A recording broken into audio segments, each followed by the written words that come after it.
Hello, welcome to Thursday's Take 5. Yes, we are nearly at the end of the week. Good Friday tomorrow, Thursday of this Holy Week. That's right, which is traditionally called Maundy Thursday. Well, we looked it up. I was curious as to why it was called Maundy Thursday, and it's from the Latin word mandatum. Yes, is that right?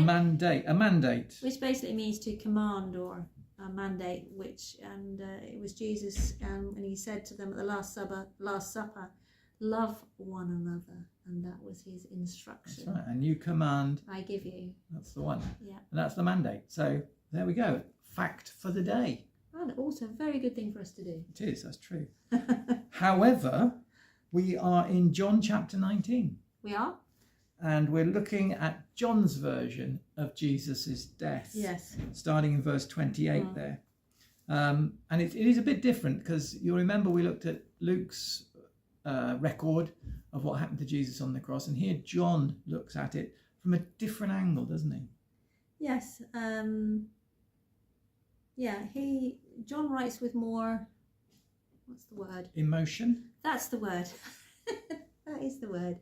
I like John. It's one of my favourites. And he's really keen, John, to point out how Jesus fulfills things in the Old Testament. For his Jewish readers, he wants to show them, look, here's another prophecy that was fulfilled. Here's another one. Here's another one. And in fact, at the end of this section, if you have a little look, he says something about the scriptures being fulfilled.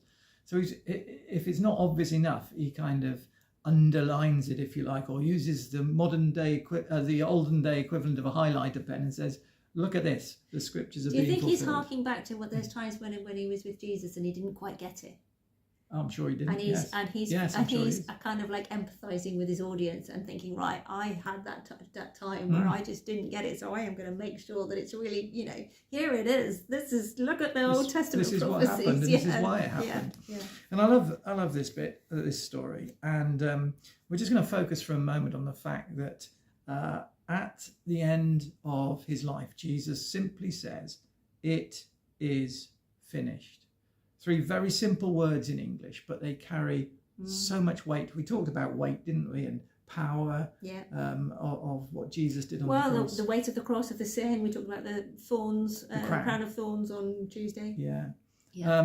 And here we have Jesus saying, it's all done. Yeah. I have done everything that is needed for salvation, for forgiveness of sins, for redemption. Whichever word you want to come at it with, I have done it. It is finished. I think the word there actually means complete. It is complete. I've done it. And I love that because it speaks to me about the fact that it's a done deal. There's nothing I can do now. No, Jesus did it all. Yes. You can do nothing. I can do nothing. That's right. We don't have to do anything because he did it all. And so often we do, maybe we don't think it, but we do try and do stuff, don't we? Definitely.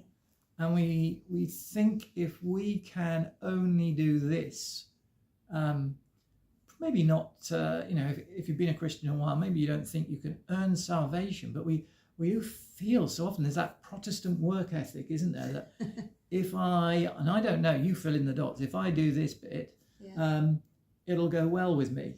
Yeah. And Jesus says, no, I've done it.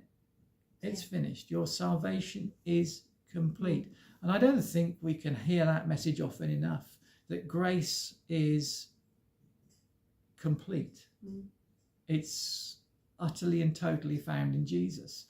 And that's the essence of grace, isn't it? That Jesus did what he did for we who couldn't do what we want to do. Yeah. And isn't that just so wonderful? Yeah. That we don't have to. It is incredibly liberating. It is, that you don't have to worry about it, because although there are times when you probably feel that you're not achieving what you should be, or you made a mistake, or you have regrets, but it is finished.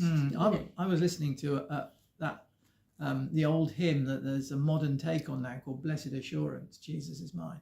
And that there is a really godly assurance in that, isn't there? That Jesus has done it all. Doesn't depend on me, it depends on him. So there's something to think on today and to thank him for. It's all done. It's a done deal. Your salvation, my salvation is completely, it's completed in him. So give him thanks for that today as you pray.